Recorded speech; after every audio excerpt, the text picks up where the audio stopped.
제가 오늘 저녁에 사실 이야기하고 싶은 게 하나 있었습니다.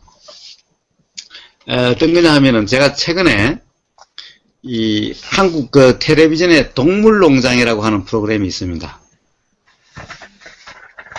이 동물농장이라고 하는 프로그램을 보니까 그 중에 이 개에 대한 이야기가 있습니다. 개에 대한 이야기인데 이 개가 어떠냐 하면은 4층 이 옥탑에서만 있고 밖에 나오려고 하질 않는 겁니다. 그러니까 4층 옥탑의 그 좁은 난간을 이렇게 자유스럽게 걸어 다니고 그 4층 옥탑에서 사람들을 내려다보고 짖기도 하고 이렇게 그렇게 넓지 않는 공간에서 옥탑에서 위험하게 다른 사람이 보기에는 너무너무나 위험하게 거기에서만 살고 밖에 나오려고 하질 않는 겁니다. 주인이 끌고 내려오려고 해도 안 내려오려고 하는 겁니다. 밥 주고 가면은 주인이 없으면 밥을 먹고 다시 또 그 옥탑으로 올라가서 거기서 세상을 내려다보고 그렇게 사는 겁니다. 그 안에서는 좁은 그 난간을 또 잘 걸어다니고 아주 활기차게 사는데 억지로 주인이 끌고 땅바닥에 내려오면은 길을 갖다가 이제 끌고 주인이 같이 가면은 얘는 길을 잘 못 가요. 그냥 이 지나가는 차가 빵 그래도 그냥 납작 엎드려가지고 걷지도 못하고 그 소리에 아주 두려워하고 공포스러워서 내려오니까 온갖 소리가 들릴 거 아닙니까? 차 소리도 들리고 사람 소리도 들리고 온갖 소리 들리니까 소리 때문에 제대로 걸어가지를 못하는 겁니다. 거의 땅바닥에 납작 엎드려 버려요. 아주 겁에 질려가지고 걸어가지를 못하는 겁니다. 그런데 4층 옥탑에만 올라가면은 옥탑에서 아주 활발하게 다니고 옥탑에 오히려 이 평지에 내려오면은 납작 엎드려서 못 걷는데 4층 높이면은 사람이 4층 높이에 서면은 아주 공포를 느끼는 그런 높이랍니다. 어질어질해서 내려다보기도 힘들답니다. 근데 거기에서 그 옥탑으로는 잘 걸어 다니는 겁니다. 그 옥탑에서는.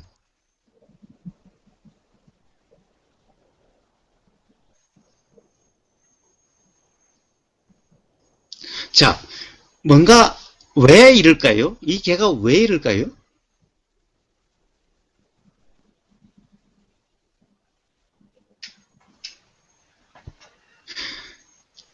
사실은 우리가 삶에서 말입니다. 저는 그것을 보면서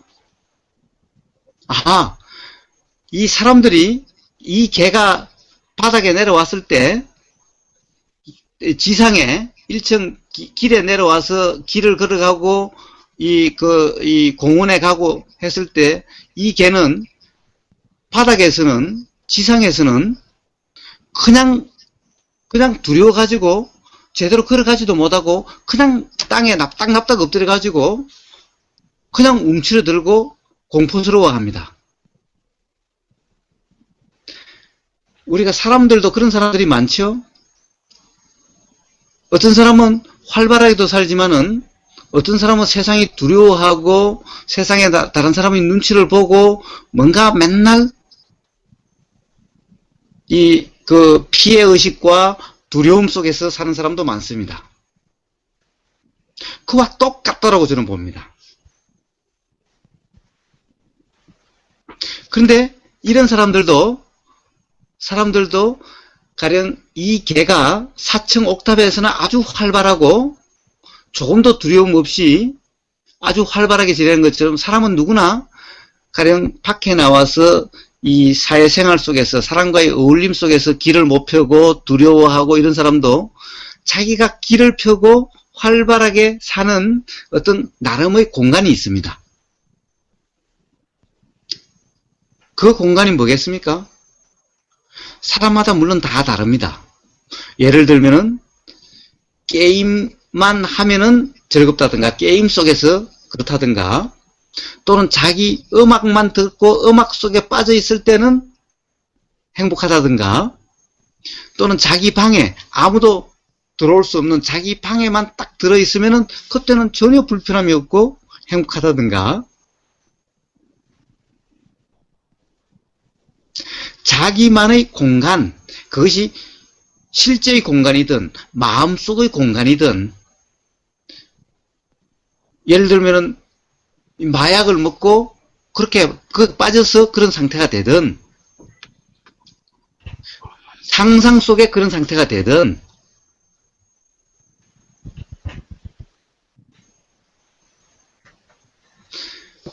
사람의 삶이 이와 비슷할 수가 있습니다. 아주 제가 보기에는 아주 똑같습니다. 자, 도대체 이 개는 왜 이럴까요?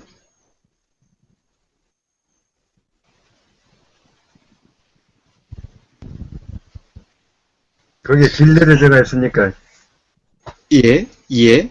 자, 그런데 우리는 이렇게 볼 때 대개 이렇게 이야기를 합니다. 개는 그 개가 태어날 때부터 어떤 성격이 그렇다, 또는 본성이 그렇다, 성품이 그렇다 라고 규정을 해버립니다. 우리는 사람마다 다 어떤 나름의 성격이 있죠, 성향이 있죠, 성질이 있죠. 그것을 우리는 뭐라고 그럽니까? 대부분 타고난 성품, 타고난 성질, 또는 본능이라고 이야기를 하죠.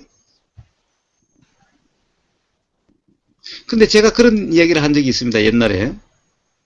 다로님 기억나지 않습니까? 아마 그런 얘기를 많이 했습니다. 본능 또한 관념이다.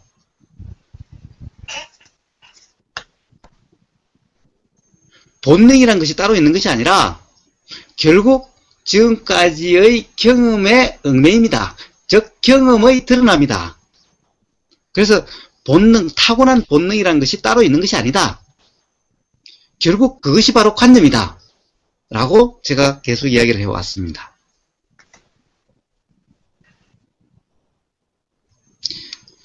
그러함을 본능이라고 이야기하는 거지, 본능이 따로 있는 것이 아니다라는 거예요.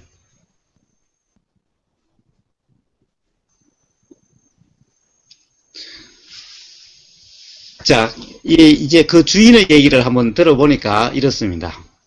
자, 이 개가 도대체 언제부터 왜 이러냐? 그러니까 주인도 사실은 모르죠. 주인도 그런 전문가가 아니니까 주인은 모릅니다. 그런데 단지 이 개를 어릴 때 제일 처음에 데려왔을 때 어쩌냐 하면은 이 비닐 천막으로, 불투명 천막으로 치진 그런 이 천막 안에서 키웠는데, 천막 안에다가 밥을 주고 천막 안에다 가다 두니까 이것이 투명하면 괜찮았는데 불투명하다 보니까 밖에서 천막에 바람이 불고 하면 덜컹덜컹거리고 밖에서 온갖 소리가 나는데, 이것이 항상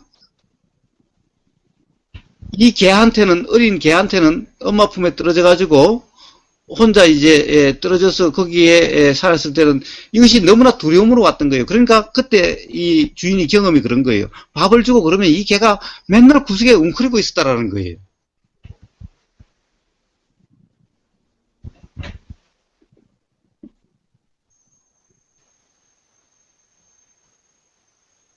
그리고 또 한 번 아주 태풍이 있을 때, 그런 심하게 태풍에서 얘가 공포스러운 그런 경험을 했다라고 주인이 이야기를 하는 거예요. 그러니까 뭡니까?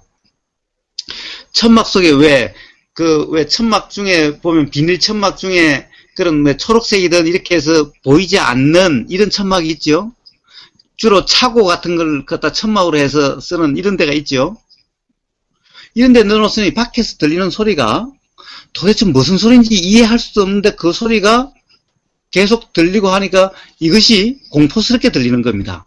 이것이 혹시 자기를 갖다가 이해하려고 오는 소리인지, 가령 옆에서 그 천막에 가령 누가 지나가면서 무심코 쾅쾅 두드리면은 이것이 뭔가 자기를 해치려고 온 건지 어떤 건지, 이것이 너무나 공포스러워서 그때 주인이 보기에 맨날 얘가 이 비닐 천막의 한쪽에 웅크리고 있었다라고 그럽니다. 그러니까 이것이 쌓여가지고 소리에 대해서 너무나 공포스럽게 느껴지는 겁니다. 그래서 길거리를 1층에 내려오면은, 길거리에 가면은 주위에 차가 빵 하고 지나가도 그 소리가 자기한테 뭔가를 이해할지도 모른다라고 하는 이것 때문에 오금을 사지를 펴지를 못하는 거예요. 그냥 땅에 납작납작 엎드려 버리는 거예요. 두려워서 길을 못 걸어가는 거예요. 1층에서는. 그런데 4층에 올라가 우연히 어떤 기회에 있는지 모르지만 4층에 그 옥탑에 한번 올라가 보니까 거기에서는 그런 소리가 그렇게 들리질 않는 거예요. 소리라고 하는 것이 저도 이번에 그걸 보면서 처음 알았는데 소리란 것이 이렇게 이로 잘 퍼져나가지 않고 옆으로 잘 퍼져나간다는 겁니다. 예를 들면 자동차 소리가 이 길을 지나면서 크락션 소리가 빵 나면은 옆으로 이렇게 크게 퍼져나가지 이로는 잘 퍼져나가질 않는데요. 그러니까 4층 옥탑에서 듣는 그 밑에 도로로 지나가는 차 소리는 바로 그 옆에서 듣는 소리와의 강도가 아주 현저하게 낮다라는 겁니다. 그러니까 4층 옥탑에 가니까 그런 소리로부터 해방이 되는 거예요. 그러니까 이 개는 바로 4층 옥탑에 있을 때만이 소리의 공포로부터 벗어나서 소리로부터 안전하다는 느낌을 받게 되는 거예요. 그러니까 그 4층 옥탑에서 벗어나려고 하질 않는 거예요. 거기가 편안하니까, 좋으니까. 거기는 두려움이 없으니까.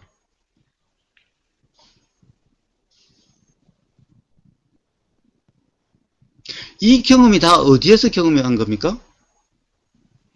어릴 때 그 천막 속에, 불투명 천막 속에서 들었던 그런 모든 소리들, 그 소리들에 대한 그 기억, 그 경험으로 인한 겁니다. 이것이 바로 그 경험, 소리가 들림에 대한 저것이 나를 해칠지도 몰라 안 좋은 소리, 이것이 바로 그런 기억이 바로 관념이죠. 그 경험의 경험 그대로가 아니라 경험이 공포, 저것은 나를 해칠지도 모르는 소리, 안 좋은 소리라고 해석 규정한 그것이 바로 관념이죠. 즉 그것이 바로 지금 이 순간 지금 들리는 소리가 두려움으로 작용하는, 이 소리는 나를 해칠지도 모른다라고 하는 과거의 경험, 두려움이 일어나게 했던 그 경험으로 같이 해석이 되게 되는 겁니다.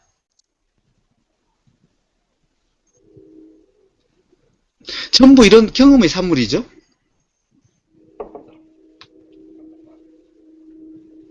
개도 사람도 똑같습니다. 그런 점에서는. 우리는 사람이 자은성님 병원에 오시는 분 중에서 성품이 너무나 다양하게 많죠? 네, 맞습니다. 예.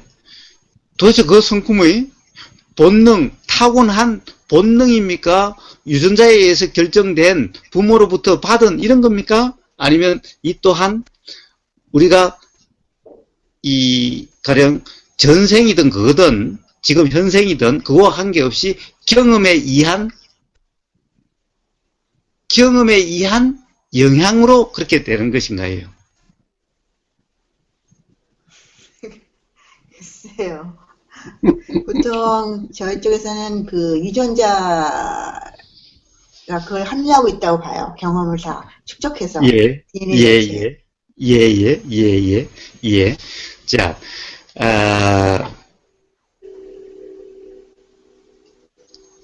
자, 제가 또 이런 말도 했습니다. 유전자가 결정하는 것이 아니라 사실은 그런 경험의 어떻게 보면은 경험들이 작용하는 그 현상 중에 하나가 유전자다라는 거예요. 제가 귀가 듣습니까? 듣는 작용이 귀라는 현상으로 드러나는 겁니까? 라고 이야기를 했습니다. 귀가 듣는 것이 아니라 듣는 작용이 귀로 드러난다. 귀로 보인다라는 거예요. 귀라는 것은 현상이라는 거예요. 작용은 현상이라는 거예요.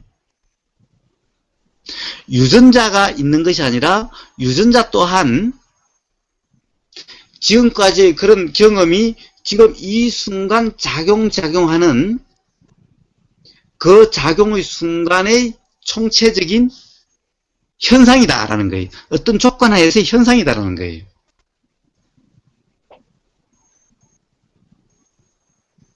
자, 제 말이라고 믿지 마시고 삶의 경험을 통해서 단지 믿지도 말고 그렇다고 해서 유전자가 결정한다라고 그것도 믿지를 마시고 단지 삶의 경험을 그냥 경험으로서 미리 고정관념으로 판단하지 마시고 단지 경험해 보십시오. 자, 이 개가 가령 다른 개와 달리 이런 것은 유전자에 의해서 결정돼 가지고 그렇게 되는 거냐? 아니면은 바로 그러한 어릴 때의 경험으로 인해서 이렇게 된 거냐? 라는 거예요. 자, 유전자에 의해서 결정된 거라고 한다면은 어릴 때의 그 경험과 관계없죠?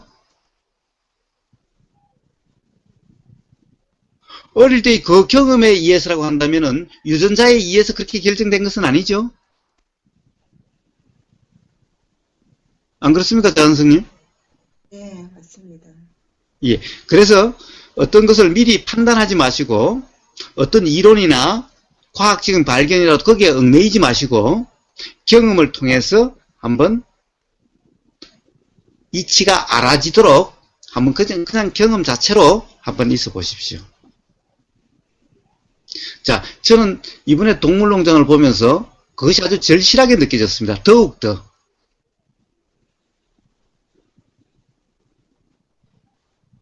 그럼 거사님, 그 본능과 기질도 그 경험에 의해서 작용한다는 말씀이신가요? 그렇습니다. 예. 본능이라고 하는 것은 그렇게 지금 이 순간 드러난 것을 우리는 본능이다로 이름하죠. 그렇게 계속 반응이 계속 그렇게 되는 것을 보고 본능이라고 이야기하는 것이죠. 네. 그러나 본능이 원래 어떤 있었던 것이 아니라 바로 경험의 산물이고 네. 경험의 산물이지만 경험이 어떠냐에 따라서 그것이 다 달라지는 것이죠. 네. 그러니까 바로 그렇게 경험이 지금 이 순간 작용하는데 드러난 어떤 패턴, 그것을 우리는 본능이다, 성품이다, 성향이다 이름하는 거지. 성질, 성품, 본능이라는 것이 원래부터 부모로부터 물려받았다든가 또는 DNA 여기에 규정되어 있는 그런 것이 아니다라는 거예요. 오히려 이렇게 지금 이 순간 작용하는 경험의 작용들의 어떤 그 작용들의 어떤 드러난 현상이 DNA라는 거고 기라는 거고 성품이라는 거고 본능이라고 하는 이름하는 그런 거라는 거예요. 즉 뭡니까? 본말이 뒤집어졌다라는 거예요. 이번에 그 댓글 중에 이런 게 있었죠. 그 글 중에 이런 게 있었습니다. 누군가 한 사람, 제가 가령 어떤 이런 지난 우리가 월요일을 이야기했던 걸 가지고 오식이라고 하는 것이 순수식이고 그렇게 경험된다라고 얘기하니까 그렇지 않다라고 하면서 다른 사람은 글을 저한테 보내줘서 그 글을 제가 카페에 올려놓고 다시 했는데 그 중에 이런 게 있습니다. 자, 뭐냐? 주의가 어떤 대상을 지향하는데 이 주의라는 것은 바로 생명체의 기운이다 라는 거예요. 주의가 대상을 지향하는데 주의라고 하는 것은 바로 생명체의 기운이다. 생명체이기 때문에 그런 거다라는 거예요. 자, 주의가 지향합니까? 지향하는 그 작용을 주의라고 이름하는 겁니까?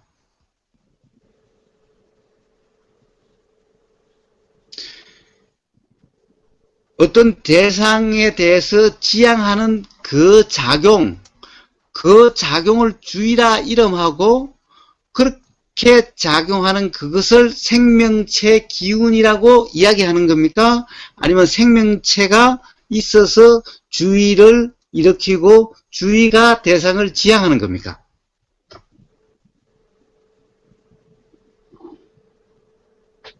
즉 다른 말로 하면 무슨 말이냐? 기가 듣습니까? 아니면 들음이라고 하는 그 작용의 현상이 깁니까? 이와 똑같은 말인 겁니다. 우리는 항상 이러한 오류에 빠지는 겁니다.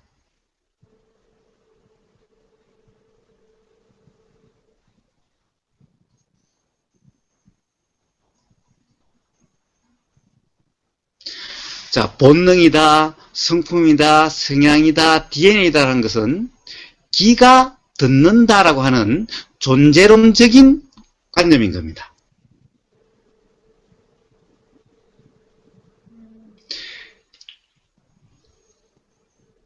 대상으로 끌리는 작용을 주의라고 이름하고 그런 주의를 생명체 기운이라고 해석하고 라고 하는 것일 뿐이다라고 하는 것이 인식론이고 실제론이라고 이야기하는 겁니다.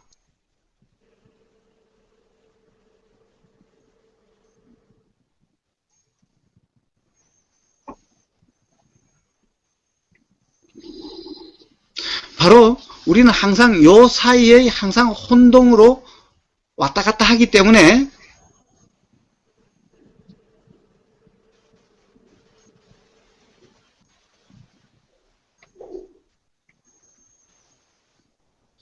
가령 이분과 같은 그러한 어떤 이 지난 월요일 날 우리의 그런 문답 같은 문답이 있었고 또 그 문답과 연관해서 100개 이상의 댓글로서의 어떤 그런 대화가 있게 됐던 겁니다.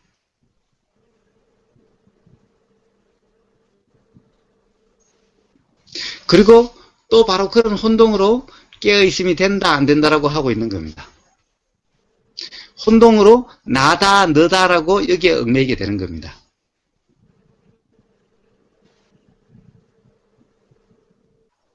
부처님은 철저히 바로 인식론이고 실제론입니다. 그래서 존재는 없다, 즉 무하다라고 말씀하시는 겁니다. 그러니까 부처님에게는 DNA나 본능이나 성품은 없는 겁니다. 그래서 자성은 없는 겁니다. 본성은 없는 겁니다. 그런 것은 다 무아인 겁니다. 전부 작용만 있을 뿐인 겁니다. 작용에 대한 현상일 뿐인 겁니다.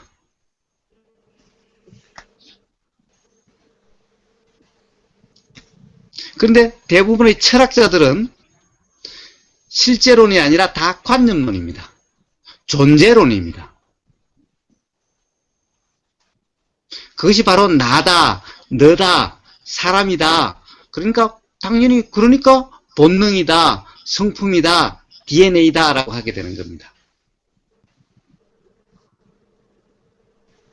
그 차이를 한번 잘 새겨보시기 바랍니다. 자, 이제 문제는 여기서 그치는 것이 아니라 여기서 그친다라고 한다면 공리공론일 뿐이죠. 중요한 것은 뭡니까? 자, 아까 제가 동물농장의 개 이야기를 했습니다. 제가 그것을 딱 보자마자 와, 그러면 저 개를 어떻게 치유를 해야 되느냐 문제죠.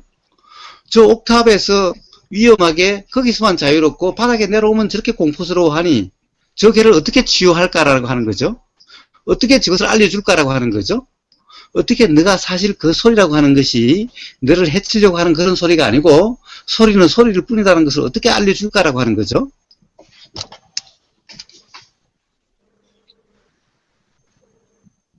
수영 교사님 어떻게 알려주시겠습니까? 그 개를 어떻게 해야 되겠습니까? 저는 거기에 대해서는 대답을 드릴 수 없는데 제가 그 이야기 들으면서 꼭 사람하고 같다고 생각했어요. 그렇습니다. 그렇습니다. 사람도 꼭 자기가 태어나고 자라난 그 문화권에서 살고 있거든요. 그렇습니다. 그 문화권에 벗어나면 아주영 예. 행동을 못 하는 거예요. 간단히 말해서. 그런 그렇습니다. 사람들이. 네. 예. 네. 자. 그래서, 네. 자, 중요한 것은, 자, 그러면은 문제는, 자, 우리는 그래도 이제 개에 대해서 전체를 조감할 수 있기 때문에 우리는 이제 문제를 알 수가 있습니다. 자, 그렇다면 도대체 저 개를 어떻게 편안하게 해줄 수 있을까? 이제 4층 옥탑에서처럼 1층에서도 어떻게 편안하게 해줄 수 있을까? 자유롭게 뛰어놀게 할 수 있을까라고 하는 거죠.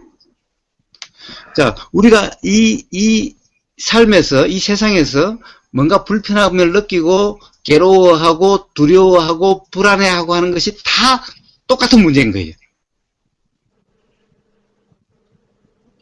사실은 똑같습니다.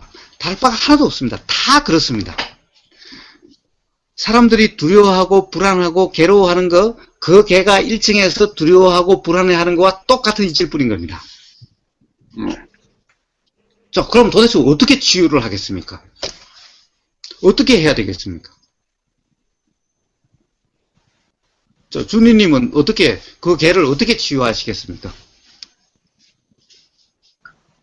제 생각에는 우선, 귀에 오는 거를 막으니까 귀 머플러를 한다든지, 그래서 소리가 예. 잘 안 들리게, 예. 우선 그렇게 시도해보는 게 좋을 것 같은데, 그래서 아래 내려와서도 소리 들리는 게 안 들리면은, 예.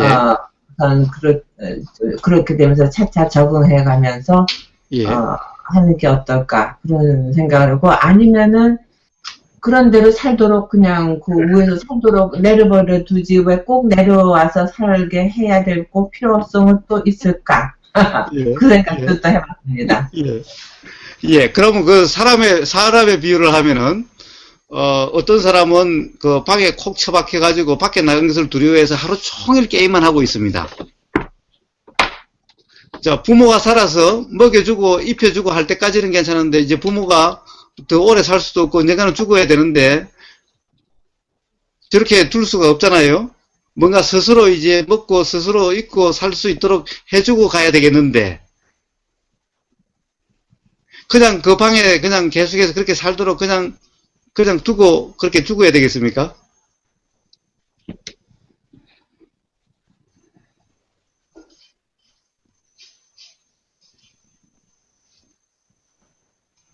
그렇게, 비유를 그렇게 하면은 이제 밖에 나와서 적응하도록 해줘야죠. 네. 예. 예. 아주 그런데, 좋은 해법을 말씀하셨습니다. 소리가 직접적으로 안 들리도록 해주는 것. 예. 사실 저는 제일 처음에 봤을 때, 와, 도대체 해법이 어떻게 해줘야 될지 막막했습니다. 그런데, 준희님은, 그러면 되겠다는 생각을 딱 하시네요. 그건 걔한테 아주 좋은 방법입니다. 그래서 가만히 한번 지켜봤죠. 그래서 이제 개 전문가, 개의 치유 전문가를 이제 불러가지고, 그 경우에 그러면 어떻게 이 개를 적용을 시킬 것인가라고 하는, 그것을 갖다가 이제 해주는 걸, 봤습니다. 보니까 이 사람은 어떻게 하느냐 하면은 이 개가 이 암개, 진돗개였는데 이 여러 종류의 땅에서 잘 노는 땅에서도 아주 활발하게 잘 노는 잘 노는 개 중에서도 암개들만 이쁜 암개들만 다 한 5-6마리를 데리고 와서 같이 이제 그 길을 걷게 하는 거예요. 어울려서 같이 데리고 가게 하는 거예요.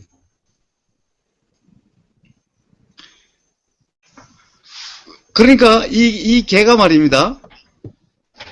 이제 소리에 신경 쓰는 것이 아니라 암개들에 신경 써가지고, 이 암개들은 막 활발하게 뛰어놀고 잘 가니까 그 신경 써가지고, 소리가 들리는지 안 들리는지 몰라가지고 잘 가는 거예요. 물론 그러다가 지나가는 차가 빵 크락션 소리가 나면은 순간적으로 깜짝 놀라서 주저앉기는 해도 그렇게 큰 소리가 아니면은 평상시에는 그냥 혼자 끌고 왔을 때는 못 가가지고 막 땅에 그냥 이렇게 납작 엎드려서 걷지도 못했는데 이 개들하고 암개들하고 어울려서 잘 가는 거예요. 와, 저는 개 전문가야말로 이 사람은 어떤 이런 이론을 아는 것도 아니고 뭔가 이치를 아는 것도 아닌데 경험을 통해서 그것을 터득한 거예요. 이 개를 어떻게 해야 하면은 치료할 수 있다는 것을 경험을 통해서 터득한 거예요.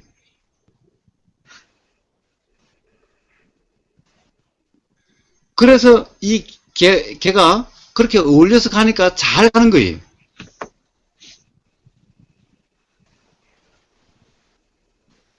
제가 아주 무릎을 쳤습니다. 야, 그런 방법이 있구나. 그럼에도 불구하고 우리가 가끔 이런 말을 쓰죠. 이 짐승 맛도 못한 인간, 개 맛도 못한 인간이라고 그러죠. 그래서 제가 언젠가 한번 이런 얘기를 한 적이 있습니다. 짐승만 못한 인간은 없다. 개만도 못한 인간은 세상에 없다. 뭔가 개와 다른 뭔가가 있기 때문에 이렇게 사람으로 이렇게 드러나는 거다. 그렇기 때문에 개만도 못한 사람, 짐승만도 못한 사람이란 사실은 없는 거다. 그렇다고 한다면은 짐승만도 못한 어떤 걸로 드러나지 사람으로 드러나지 않게 된다는 거예요. 자, 여기에서 사람과 개가 어떤 점이 달라서 제가 이렇게 말씀드리겠습니까?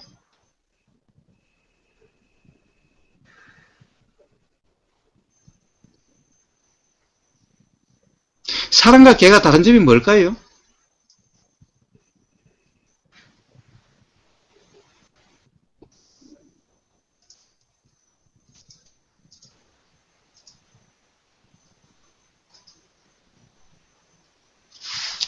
하기사, 이것도 제 관점인지도 모릅니다. 아마 개 중에서도 그런 이치를 알아서 그 개한테 가서 그 개한테 야, 너 그래서 그래. 어릴 때 그 소리를 다 너가 착각을 해가지고 그래서 그런 거야. 응? 그러니까 그 소리는 너를 해치려고 있는 것도 아니고 차소리는 그냥 차소리일 뿐이야. 네가 차소리를 너를 해친 거라고 잘못 생각해서 네 생각으로 인해서 두려움인 것일 뿐이야. 그거 한번 가만히 봐라. 차가 지나가면서 빵 하더라도 너를 해치려고 빵 하는 것이 아니라 지나가면서 비키라고 그렇게 하는 건지 한번 가만히 봐라. 차 소리가 너를 해치려고 빵 하는지 아니면 그냥 지나가면서 빵 하는 건지.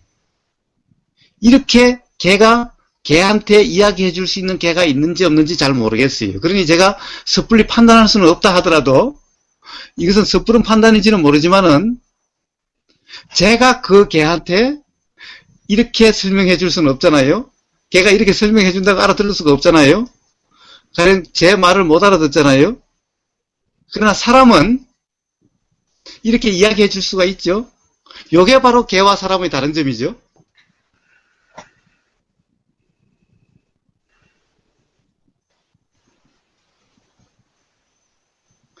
개도 개 중에서 그렇게 이야기해 줄 수 있는 사람이 있을지, 이야기해 줄 수 있는 개가 있는지 없는지 그건 잘 모르니까 제가 섣불리 판단할 수는 없다 하더라도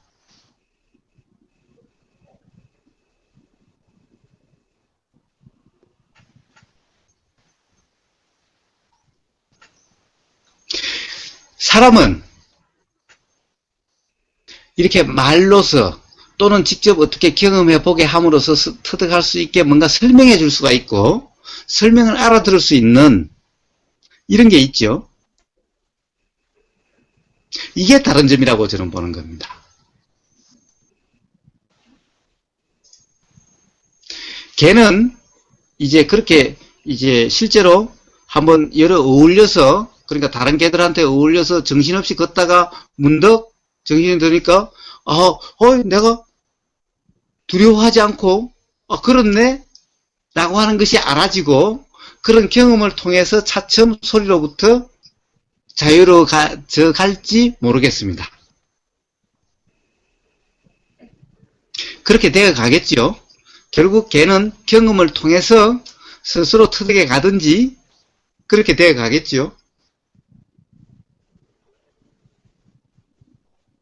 또는 어디에 빠져서 그것을 잊어버리게 된다든가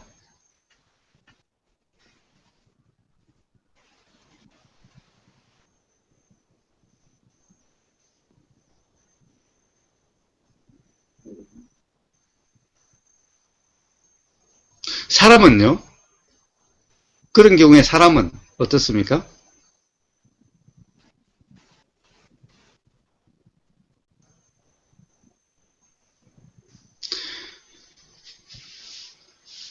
사실 사람은 바로 DNA에 의해서 그런 거다. 타고난 성품이다. 너는 애초에 업으로 인해서 결정된 거다. 라는 것이 아니라 바로 경험에 의해서 그렇게 잘못된 이해로 착각으로 그렇게 된 것이다라고 하는 것을 납득을 시키고 그리고 실제로 그러하다는 것을 경험을 하게 해주기만 하면은 알게 되겠지요.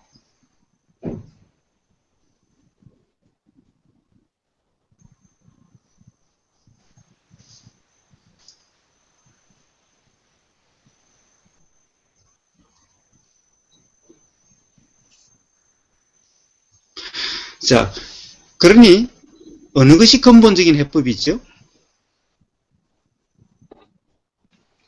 가령 사람이 그 개와 같은 그런 경우의 사람, 사실 제가 딱 그것을 보는 순간 사람도 똑같다, 다를 것이 하나도 없다.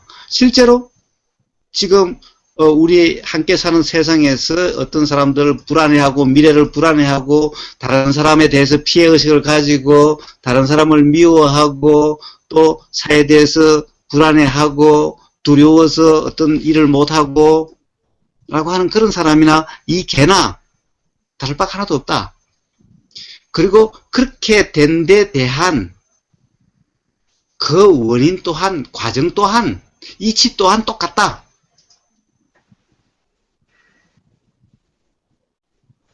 다를 바 하나도 없다라고 하는 것이 저는 그대로 이해가 됐습니다.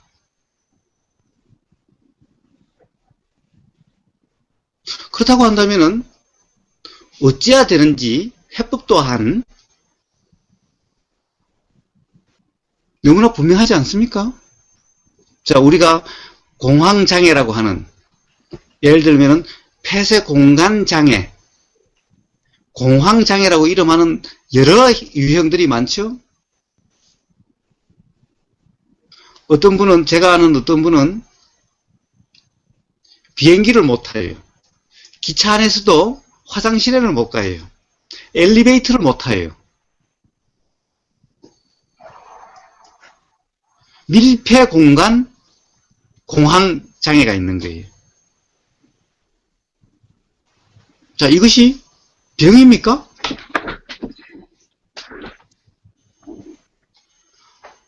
다양한 유형의 공황 장애라고 하는 그런 것들이 있죠. 현대의학에서는 그것을 병이라고 이야기를 하죠.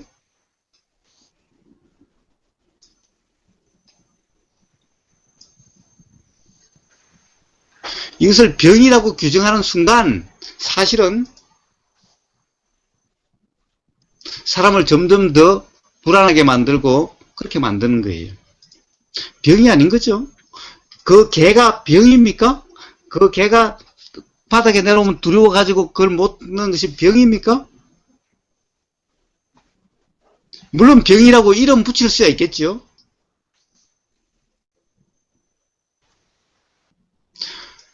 문제는 지금 이 현상에 대해서 어떻게 그것을 이해시켜서 그 불안으로부터 자유롭게 해줄 것인가 문제죠.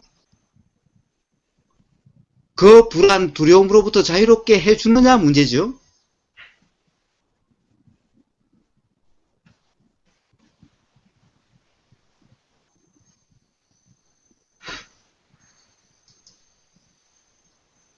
이러한 정신작용의 이치를 이해를 한다면 그러면 해법은 있게 될 겁니다.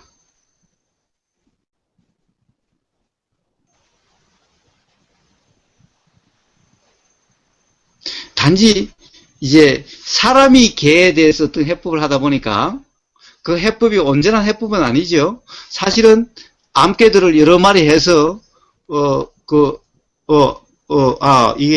그놈이 그놈이 암놈이었으니까 숫개들이었구나.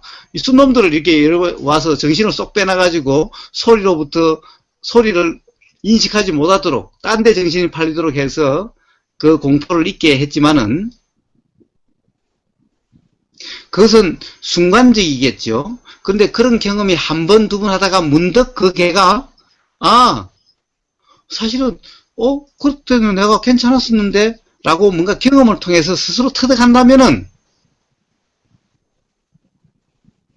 그러면 해결될 수가 있겠죠.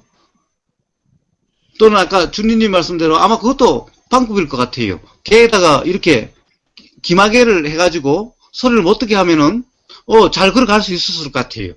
아마 틀림없이 그랬을 거라고 저는 봅니다. 그런데 단지 빼버리면은 길을 열어버리면은 또 효과가 없죠. 그 개가 근본적으로 그 두려움으로 벗어나려면은 어떻게 해야 되죠?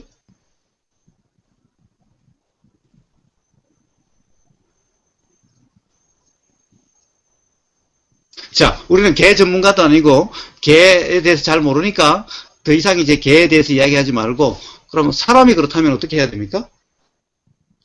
우리는 사람 간에는 말을 할 수 있는, 대화할 수 있는 언어도 있고 이럴 수 있으니, 자, 어떻게 해야 근본적인 치유가 될까요?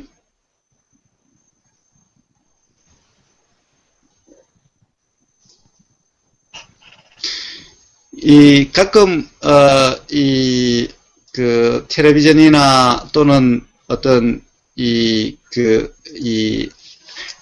텔레비전에서 의사들이 나와서 가령 그런 데 대한 어떤 처방을 이야기하는 경우를 가끔 봅니다.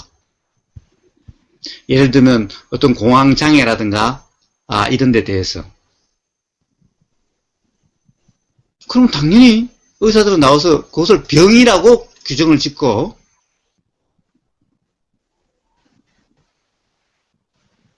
치료를 하는데 약물 치료와 뭐 이렇게 이야기를 합니다.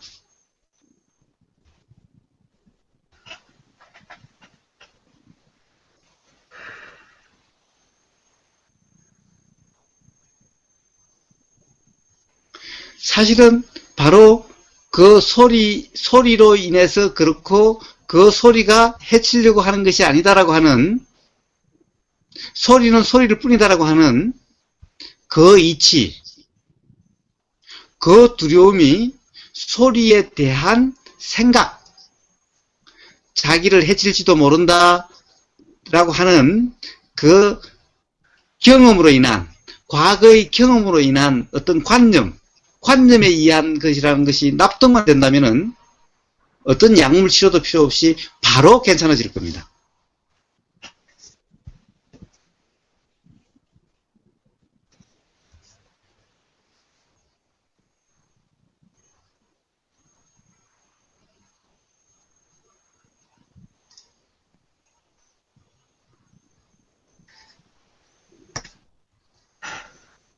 이것이 바로 괴로움으로부터 자유로워지는, 괴로움부터 벗어나는 그 이치인 겁니다.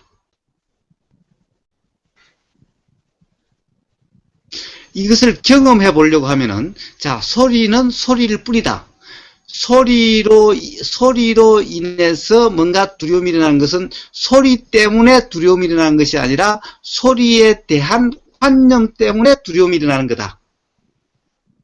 소리라고 하는 그것 때문에 두려움이 일어나는 것이 아니라 소리가 나를 해치려고 하는 어떤 징조다 라고 하는 그 관념으로 인한, 그 생각으로 인한 두려움이다. 그런데 그 생각이 맞는 생각이 아니라 과거의 경험에 의해서 착각인, 왜곡된, 잘못된 생각이다라고 하는 것만 이해를 한다면은, 그러면 그것은 아무 문제가 아니고 불안의 원인도 아니고 더 이상 불안할 거리도 아니라는 겁니다. 자, 문제는 이것을 어떻게 납득을 시키느냐 하는 문제죠. 이 납득도 단지 생각, 머리로서의 납득이 아니라 실제로 그 경험을 그렇게 해봐야, 소리는 소리일 뿐이구나, 소리가 두려움이 아니구나라는 것을 실제로 경험을 해봐야 온전히 자유로워지게 되는 겁니다. 단지 이 이치를 들어서 아는 것은 생각으로 아는 것, 또 다른 관점일 뿐이고, 궁극적으로 자유로워지는 것은 실제로 차소리가 빵 해도 그동안 두려웠었는데 두려움이 아니구나 실제 경험을 해봐야 비로소 온전히 자유로워진다는 겁니다. 자, 그러면 어떻게 그 경험을 할 수 있느냐는 거예요. 지금까지는 차에 빵 하면 바로 납작 엎드려졌었는데 어떻게 해야 그 소리가 빵 해도 그렇지 않다는 것을 경험하게 되느냐는 거예요. 이것에 바로 관건이 있는 겁니다. 이것이 바로 뭐냐? 이것이 바로 부처님이 말씀하신 도, 중도인 겁니다. 즉, 깨어있음 상태에서는 빵 해도 두려움이 경험되지를 않는 겁니다. 빵 하면 빵 한다라고 빵 그냥 그대로의 인식일 뿐인 거예요.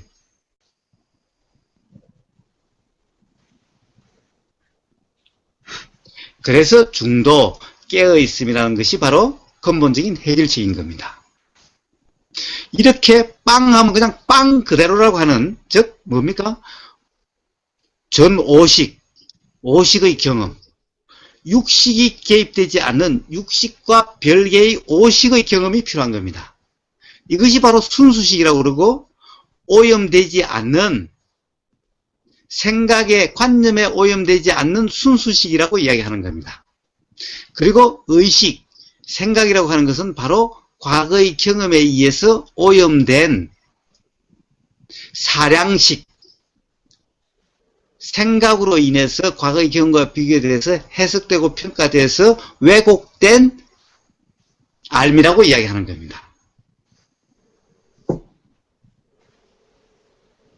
그렇게 생각에 의해서, 과거의 경험에 의해서 왜곡되지 않는 그냥 그대로의 순수한 경험, 빵 하면 단지 들리는 그 경험, 이식의 그 경험이 있을 때 문득 경험으로서 온전히 자유로워지게 되는 겁니다.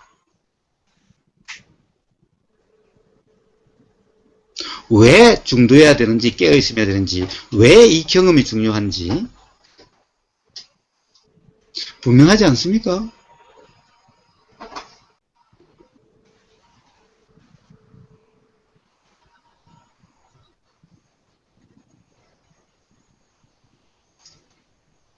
이런 개가 납작 엎드려서 길거리 못 가는 것을 가령 도대체 이 원인이 뭐냐고 가령 아무리 가령 수의사한테 가서 진단을 한다 하더라도 그 이유가 나오겠습니까? 그래가지고 나오질 않죠. 바로 현대의학에서 정후군이라고 하는 것. 뭔가 구체적인 원인은 밝히는 모르지만은 그렇기 때문에 정신적 정후군이라고 하는 것은 다 이와 같은 겁니다.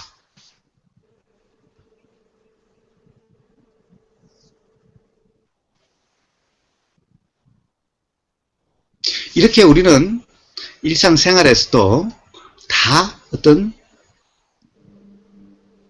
그런 뭐라고 그럴까, 어떤 이치라고 그럴까, 이런 것을 우리는 스스로 터득할 수가 있는 겁니다.